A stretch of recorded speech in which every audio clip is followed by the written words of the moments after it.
भी देखने को मिला है।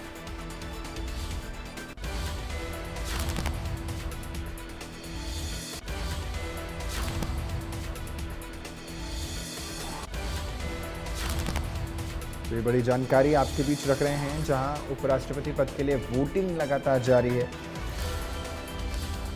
और इसमें एक एक करके राज्यसभा सांसद रामचंद्र जागरा का बयान भी आया वोट कास्ट करने के बाद, और एनडीए प्रत्याशी के भारी मतों से जीतने की बात उन्होंने कही।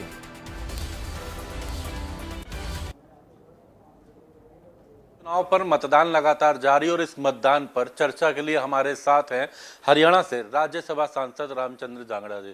सर, आप भी अपने मताधिकार का उपयोग करके आए उपराष्ट्रपति पद को लेकर के, किस तरीके से आप मानते हैं क्या रहेगा नतीजे, क्योंकि एनडीए और इंडिया गठबंधन लगातार दावे तो दोनों तरफ है। देखिए, मैं तो अपना सौभाग्य समझता हूँ कि मुझे एक बार राष्ट्रपति पद के उम्मीदवार के लिए वोट करने का सौभाग्य प्राप्त हुआ, पर दूसरी बार उपराष्ट्रपति के उम्मीदवार के लिए वोट डालने का सौभाग्य प्राप्त हुआ, और तीनों ही बार मेरा 2 बार तक परिणाम आ ही चुका है और तीसरा देश के सामने है कि विजय की तरफ मेरा वोट गया, क्योंकि हमारा एनडीए का पूरा बहुमत है और प्रधानमंत्री नरेंद्र मोदी जी की नीतियों के ऊपर पूरे देश को विश्वास है। तो अभी भी हमारे उम्मीदवार सीपी राधाकृष्णन जी जो एनडीए के उम्मीदवार हैं, भारी मतों से जीतने वाले हैं। ये पूरे देश के सामने आंकड़े स्पष्ट हैं, तो मैं तो अपना सौभाग्य मानता हूँ। लेकिन आप भी कह रहे हैं, तमाम अगर बात करें एनडीए से जुड़े नेता कह रहे हैं, लेकिन विपक्ष अभी भी, इंडिया गठबंधन अभी भी कह रहा है अंतरात्मा की आवाज नजर आएगी। वो क्रॉस वोटिंग का कहीं इशारा कर रहे हैं, उसको लेके कैसे? अंतरात्मा तो पूरे देश की नरेंद्र भाई मोदी जी के साथ जुड़ी हुई है। अच्छी बात है, वो अंतरात्मा की बात कह रहे हैं। उनकी भी अंतरात्मा जाग जाए तो हम तो सौभाग्य समझते हैं देश का कि उनकी अंतरात्मा कुछ तो जागे। जिसकी अंतरात्मा जागी हुई है वो नरेंद्र मोदी जी की नीतियों से बाहर जा ही नहीं सकता है, वही देश के लिए कल्याणकारी हैं। तो मैं तो अच्छा समझता हूँ उन्होंने अंतरात्मा की बात की है। जहां अभी तक के आंकड़ों की बात करें, हालांकि थोड़ी देर के बाद तस्वीर स्पष्ट होगी जब मतदान के बाद मतगणना होगी, लेकिन जो आंकड़ा एनडीए का 435 के आसपास कहा जा रहा था, हालांकि स्थिति गणना के बाद आएगी। कहाँ मानते हैं विपक्ष को, एनडीए गठबंधन को कितना होगा, कितना अंतराल रह सकता है? देखिए, मैं कोई कैलकुलेट करके नहीं कह सकता, मेरा इतना ही दावा है कि बहुत अच्छे बहुमत से हमारे उम्मीदवार जीतेंगे सीपी राधाकृष्णन जी। विपक्ष के मुकाबले में दिखाई भी नहीं देगा।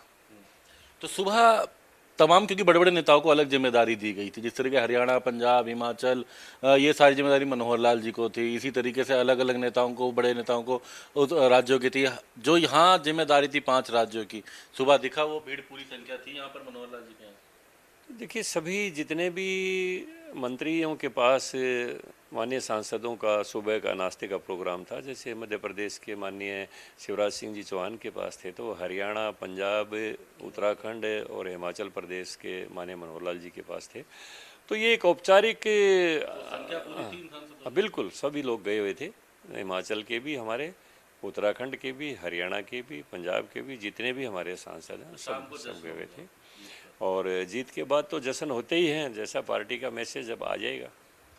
तो जीत के बाद जश्न होगा, और इनका कहना है कि अंतरात्मा भी एनडीए की तरफ है, तमाम अन्य नेताओं की भी। एनडीए के तो तमाम सांसद हैं ही, इसलिए बड़ी जीत का दावा करते नजर आ रहे हैं। इनका कहना है कि इन्होंने भी आज जो वोट करने के बाद, क्योंकि अपनी बात रखी है कि एक बड़ी जीत जो है एनडीए के उपराष्ट्रपति पद के जो उम्मीदवार है, उनका कहना है कि उनकी जीत रहने वाली है। दिल्ली से सहयोगी इंदर के साथ दीपक शर्मा, इंडिया न्यूज।